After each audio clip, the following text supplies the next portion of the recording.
আপনি ঠিক কোন শর্ততে রাজি হলে আমাকে 10 লক্ষ টাকা দিবেন? মানে আমাকে কি কি করতে হবে একটু জানা থাকলে ভালো হতো। তার আগে বলুন আপনি টাকাটা দিয়ে কি করবেন? আমি একজন ক্যান্সার পেশেন্টের চিকিৎসা করাবো। উনি আমার মা। ডক্টর বলেছে 20-25 লক্ষ টাকা লাগবে। ভাইয়া বেসিক্যালি আপনাকে আমি 1 বছরের জন্য বিয়ে করতে চাই, এগ্রিমেন্ট ম্যারেজ। এখানে এগ্রিমেন্টের পুরো ডিটেলস দেওয়া আছে। আমি আপনাকে 1 বছরের জন্য বিয়ে করবো, ঠিক 1 বছর পরে আমি আপনাকে ডিভোর্স দিব। এই পুরো বিষয়টাই ফেক, বুঝিয়ে বলি।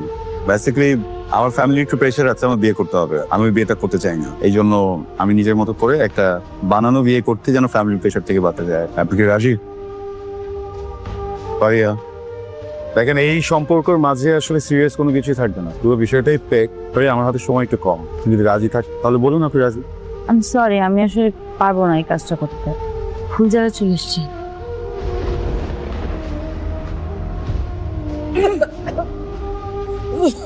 বেশি খারাপ করতেছে? আমি মনে হয় বাঁচবো না রে মা। তো দিন দিন অনেক কষ্ট হয়ে যাচ্ছে। আমার তুই আর ভাবিস না, আমি আর বাঁচবো না। কি বলতেছো মা? এটা বলা বন্ধ করো। তোমাকে বাঁচতে হবে, তুমি অনেক দিন বাঁচবা, অনেক বছর বাঁচবা। আমাদের জন্য তোমাকে বেঁচে থাকতে হবে। মা ডাক্তার বলেছে অপারেশন হলে সব ঠিক হয়ে যাবে, চিন্তা করো না। এত টাকা কোথায় পাবি? একটু শান্ত হও। হ্যাঁ, একটু কথা বলে শরীর আর খারাপ করবে। আসসালামু আলাইকুম আঙ্কেল। ওয়ালাইকুম আসসালাম। আম্মা যান 3 মাসে ভাড়া আটকেছেন, এই মাস গেলে 4 মাস হইব। ভাড়া দেন। আঙ্কেল আসলে দিয়ে দিব, চেষ্টা করতেছি যত তাড়াতাড়ি সম্ভব দেওয়া যাওয়ার জন্য। দিচ্ছি করে তো দিচ্ছেন না, টাকাটা দেন, আমার একটু উপকার হইব। বুঝতেছি তো আঙ্কেল। আসলে আঙ্কেল আপনি তো জানেনই আমাদের অবস্থা এখন বেশ ঝামেলার মধ্যে আছে। মায়ের অবস্থা আসলে আমি সেটা জানি। এখন কি অবস্থা ওনার? ভালো না আঙ্কেল। আঙ্কেল আপনি চিন্তা করবেন, আমি যত তাড়াতাড়ি সম্ভব টাকার ব্যবস্থা করে দিই। হ্যালো, আমি ফারিয়া বলছি। স্যার, আমি আপনার এগ্রিমেন্টে সাইন করতে রাজি আছি, আজকেই করব। আমি অলরেডি একজনকে হায়ার করে ফেলেছি। কি বলতেছেন sir? Sir sir please sir, আমার টাকাটা অনেক দরকার স্যার। স্যার আপনি যা বলবেন আমি তাই করবো স্যার। প্লিজ স্যার আমাকে এগ্রিমেন্ট। অলরাইট, ওই বিষয়টা আমি দেখছি। সরি, আমার গার্লফ্রেন্ডের নাম নীরা, ও দেশের বাইরে থাকে। বিশেষ একটা কারণে এই মুহূর্তে ও চাইলেও দেশে আসতে পারবে না। এদিকে আমার ফ্যামিলি আমাকে খুব প্রেশার দিচ্ছে আমি যেন বিয়ে করে ফেলি। এগ্রিমেন্টে বিয়েটা করছি এই জন্য যেন তাদেরকে একটু থামানো যায়। আমি আমার বাসায় গিয়ে মা বাবাকে বলবো যে আমি আপনাকে অনেক ভালোবাসি, অনেকদিনের সম্পর্ক, এন্ড আমি আপনাকে বিয়ে করতে চাই। এই কথা বললে হয়তো আপনার ফ্যামিলির সাথে মিট করতে চাবে, সো বেটার হয় যদি বলি এতিমখানায় বড় হয়েছেন, আপনার ফ্যামিলি থেকেও নেই। আমার বাবা মা এতিমদের প্রতি একটা অন্যরকম সিম্প্যাথি আছে। আপনি কথা বুঝতে পেরেছেন? আপনার সাথে ফেক বিয়েটা করছি একটা কারণে, কিছুদিন পরে আমরা তাদেরকে বুঝাবো যে বিয়েটা ওয়ার্ক করছে না, আমাদের ঝগড়া হচ্ছে, এটা ওয়ার্ক করবেও না, মিউচুয়ালি আমরা ডিভোর্স নিয়ে নিবো। বুঝতে পেরেছেন? এখানে রাখলে হবে। ফারিয়া, এখানে 50,000 ক্যাশ আছে, এটা আপনার।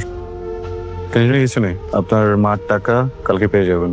এটা কন্ট্রাক্টের বাইরে, বিকজ আজকের দিনের ফটোশুট এন্ড এভরিথিং তো প্ল্যানে ছিল না। Take it. রিহানের সাথে একটু কথা বলা দরকার ছিল না? আচ্ছা, সবকিছু নিয়ে রিহানের সাথে কথা বলতে হবে কেন? আমরা ডিসিশন নিতে পারি না? পরিস্থিতি বাবা, হ্যাঁ আমাকে না জানিয়ে আমার বিয়ের কথা হচ্ছে, এইসব মানে কি? তুই তো খুব ভালো করে জানো আমি বিয়ে করতে চাই না, আমার পছন্দ না। বাবা শোন না, আমরা আসলে চাই তোর বিয়েটা হোক, তোর বিয়েটাই চাচ্ছি, আর কিছু না।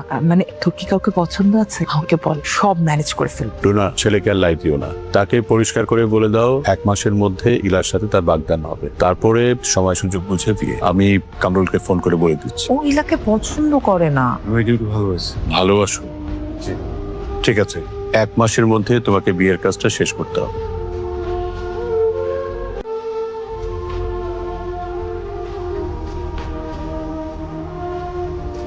স্যার সরি স্যার, রিলেট হয়ে গেছে।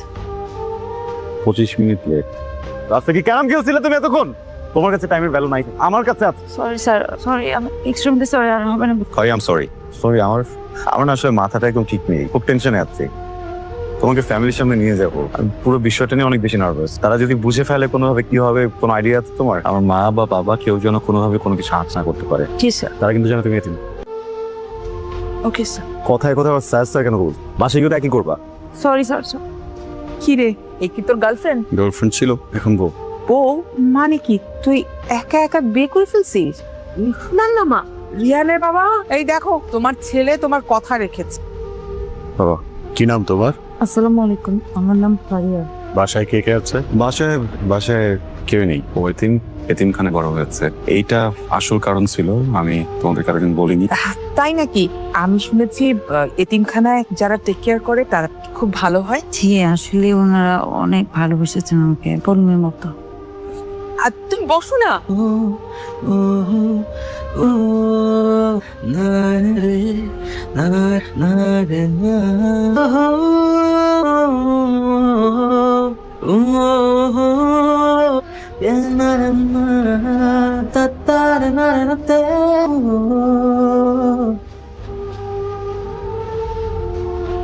তোমরা কবে হানিমুনে যাবে ঠিক করেছো কিছু? রিহান তো বললো সিঙ্গাপুর নিয়ে যাবে তোমাকে। এত দেশ, সুন্দর সুন্দর দেশ থাকতে ওর সিঙ্গাপুর পছন্দ হলো কেন? তোমার কি কোনো দেশ পছন্দ আছে? না না মা, ওরকম কিছু নাই। ও যেখানে যেতে চাইবে। আই শোনো, তুমি তোমার বন্ধুকে বলে রেহানের 1 মাসের ছুটির ব্যবস্থা করে দাও। আচ্ছা ঠিক আছে, সেটা না হয় করা যাবে। ফোনটা ধরে মা। হ্যাঁ বল। কি হয়েছে? কি হয়েছে মা? কোনো সমস্যা? আমার তো যেতে হবে। কোথায়? আমাকে এতিমখানা যেতে হবে। আমাকে যে মানুষ করছেন আমার মা, মানে ওখানকার উনি অসুস্থ, অনেক হার্ট অ্যাটাক। ঠিক আছে চলো, আমরা যাচ্ছি তোমার সাথে। না না না, আপনাদের যেতে হবে না। রিহান কোথায়?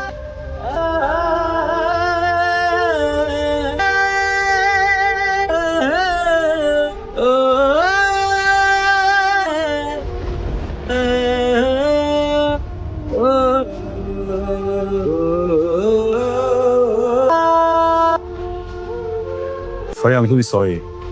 এমন একটা সিচুয়েশনে কি বলে সিম্প্যাথি দেওয়া হচ্ছে আমার জানা নেই। এত বড় লস, এত বড় ক্ষতি করো না।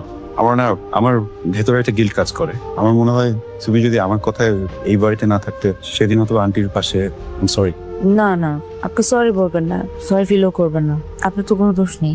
আমাদের ভাগ্যে ছিল মাকে এখনই হারাবো, আমাদেরকে রেখে চলে যাবেন। চলে গেছে, আপনার এখানে কোনো দোষ নেই। তারপর আমার মায়ের মনটা কি খুব বেশি খারাপ? আমি জানি, আমি বললেই কি আর না বললেই মনটা একটু খারাপ।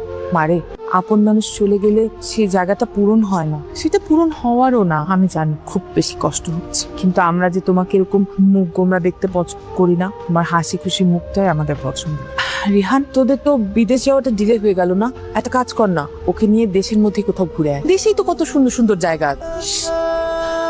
আপনি অনেক ভালো মা, অনেক ভালো। আমি অনেক লাকি মা হিসেবে। ধুর পাগল, আমি তো মা। মায়ের কথা অনেক মনে পড়ে আমার, অনেক শান্তি। রিহান, আমাদের এগ্রিমেন্টের সময়টা কিন্তু শেষ হয়ে আসছে। আমার মনে হয় এখন বাবা মায়ের সামনে আমাদের ঝগড়াটা শুরু করে দেওয়া উচিত, যেমনটা কথা হয়েছিল। ও আরেকটা কথা, ইম্পর্টেন্ট ব্যাপার, এটা অবশ্য আমার আগে দেওয়ার কথা ছিল, কিন্তু আমাও দেয়া হয়নি। এগুলো কি? আপনার টাকা। টাকাগুলো তো আপনার। যার জন্য টাকাগুলো নিয়েছিলাম সে মানুষটাই তো আর নেই। আমি যেতে কি করবো বলুন? আপনার ছোট বোনটা স্কলারশিপ পেয়েছে না, এটা ওর কাজে লাগে। প্লিজ কেপ ইট। একটা প্রশ্ন করবো ফারিয়া, আমি মানুষ হিসেবে কেমন? হঠাৎ এই প্রশ্ন? সহজ প্রশ্ন। আপনি মানুষ হিসেবে অসম্ভব চেতে, অল্পতেই রেগে যান, হুটহাট রাগ করেন, মাথাটা অলওয়েজ গরম থাকে, কিন্তু আপনার মনটা অনেক ভালো। আমার মতো মানুষকে কি বিয়ে করা যায়? হ্যাঁ, কেন না? না, ওই অ্যারেঞ্জ ম্যারেজের কথা বলছিলাম না। আমার মতো মানুষকে কি ভালোবেসে বিয়ে করা যায়? নিশ্চয়ই যাবে, আপনি আমার মার অনেক খেয়াল রাখেন। কারণ ওই মানুষটাই এমন। আমার কত খেয়াল রাখেন উনি, কত ভালোবাসেন। বাবার অনেক যত্ন করেন। উনি তো আমার বন্ধু।